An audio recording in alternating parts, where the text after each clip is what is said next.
technology was available to all. Now, that got me thinking, what would a Mac design dino look like? And I think it would look like the Good Dinosaur, basically.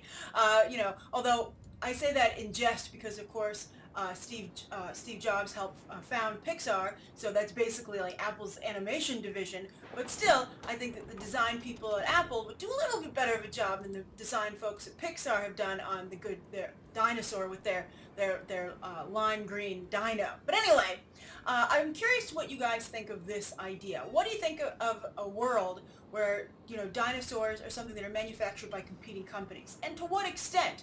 Like only for corporate use or military use, right? Or could you have your own dino, right? Is it going to go like to the Flintstones where you're like, my dishwasher is run by a dinosaur, or my record player is a pterodactyl, and all those fun gags from that animated show, the first Simpsons. But anyway, again, I'm curious to what you think of this idea, and if you think it's viable for a movie. Now, that's where I come in on this. I like the overall question, and I think it's certainly very interesting for like a paper or a book, or maybe even like, you know, a documentary, right? But for something that's supposed to have a high entertainment value, I have a hard time seeing how this would lead to something that was exciting. Because that's what a movie needs to be, and that's one of the reasons people like the two. We talked about this in my coverage for a potential Jurassic World 2, what it should entail, and I talked about the fact that the only two Jurassic Park movies that have done really well are the ones that, you know, factor in the theme park. And I think it's because it's something people can really identify with, and it has like a built-in excitement factor, right? But I think that if you just have dinosaurs living amongst us, and then maybe, oh, again, they go rogue. How many times must we learn this lesson? I just, you know, I can't imagine there won't be intense safety features built in to each dinosaur that you can purchase. But we'll see. We'll see. Maybe since it's open source, there's some illegal dinosaur builders. That would be kind of cool. And I think the only way this might work is if you just go further into further along the splicing route, right? Like the technology of creating Indominus Rex. What if everybody took the liberties of making their own dinosaurs? Would there be glow-in-the-dark dinosaurs? You know, I mean, it's a toy manufacturer's dream for whoever's creating the toys for Jurassic World 2. But as far as, you know, a movie goes in terms of story and entertainment value, I'm still having trouble seeing this come into focus. Maybe Colin Trevorrow is a man with a plan, and he has a great idea for this. But right now, I'm not totally seeing it. The movie's a ways off, so I can understand why he doesn't want to tease it too much. But this is an interesting bit of information, and just a glimpse inside of what Trevorrow's contemplating for the sequel. And then, of course, Steven Spielberg has to approve it. So anyway, that's the first story of the day, and that is legitimate. That's from Colin Trevorrow himself. While it might not happen, because of course, again, as I just said, Spielberg has to approve it, and so does Universal, and Legendary, the production company behind the franchise now. Still, at the end of the day, it's somewhat legitimate. These next two, I'm not so sure. So I'm, you know, putting a giant asterisk at the end of both of these stories, or headlines. So the first is one that seems maybe to have a little bit more credibility, and this is that Scoot McNairy in Batman v Superman is playing Jimmy Olsen. Remember Jenny Olsen? How the internet was like, why did you turn Olsen into a girl for Man of Steel, right? And she was supposed to be Jenny Olsen. That never really went anywhere, and so I guess, you know, now the rumor is that Zack Snyder and company have been like, let's just forget about Jenny Olsen and give you Jimmy Olsen, who's, you know, basically Superman's age and actually maybe a little bit older. So, I mean, that's a little bit weird right there. But anyway, let me tell you what the rumor is, and then I'll tell you how I feel about it. I don't like either of these ideas, by the way. So, Scoot McNairy is Jimmy Olsen, and, you know, we've all seen Scoot McNairy walking around the set with green leg warmers on, you know, green screen leg warmers. And so everybody's, you know, a lot of people guessed he was maybe playing Metallo, you know, a classic Superman villain, and particularly popularized, by the way, with the Superman animated series. So anyway, the idea with the movie, though, is that Jimmy has prosthetic legs, and he lost them in the battle for Metropolis, right? I mean, we saw all that devastation. Well, Jimmy only lost his legs. And he forgives Superman. He's okay with Superman because he understands Superman saved the city and saved the day, and things would have been much worse if Superman had not been there. And so I think obviously what's going on here is they're thinking, okay, well, it'll be a new spin on Jimmy Olsen. We'll be able to have a great commentary on survivors of horrific terrorist events that often do lose limbs. For instance, the horrific Boston bombings during the marathon. A lot of people luckily walked away with that thanks to the advancements in prosthetics. So I think that on the plus side, there's a nice message to be made there, and it's a very timely one, right? But I just don't Olsen. And Jimmy Olsen is a very tough character. I also just think it's a waste of Scoot McNairy. Scoot McNairy is a really interesting actor, and for him really just to get saddled with some "We forgive you, Superman" speech, well, it would seem like as big a waste as Holly Hunter is some kind of senator that's actually evil, or at least being manipulated by Jesse Eisenberg. I just feel that Scoot McNairy would make a great Metallo, would make a great better Superman villain than he would, than a Jimmy Olsen who, makes Superman feel better about what happened. I'd be like, there's a bunch of people in that memorial, Jimmy, who are not okay, and I still think Superman does have a lot of culpability for what happened. He never once in the movie tried to move the fight away from Metropolis, right? I mean, I think that's a really big, part of the story there, and I think that Superman has to answer for. He's like, you know what, hindsight's 20/20, man.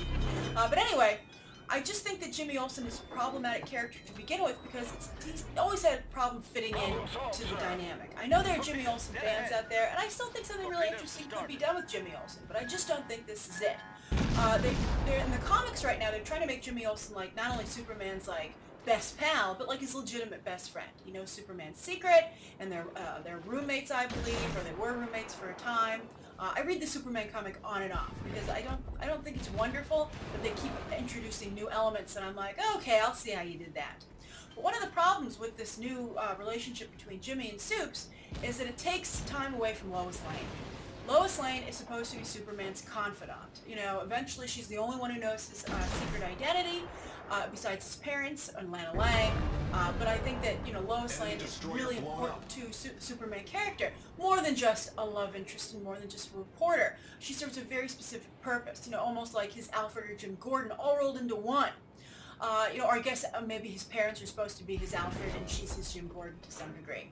But I think that the Lois Lane character, when you raise Jimmy's profile, Lois gets, short-ended. And we'll see, this is a very crowded movie, but I think if, again, Scoot McNairy just has a single speech, and it's to say, we forgive you, Superman, don't feel too bad about it. I just don't think that that's going to work with the film overall. And also, this is not a conversation we should maybe have with Batman, right?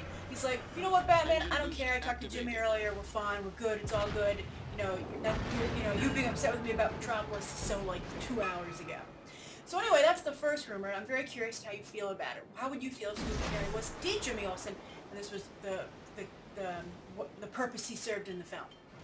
Then the other rumor is about Jenna Malone, and there was a very strong rumor for quite some time. She's definitely in the movie, and so is Scoot McNairy.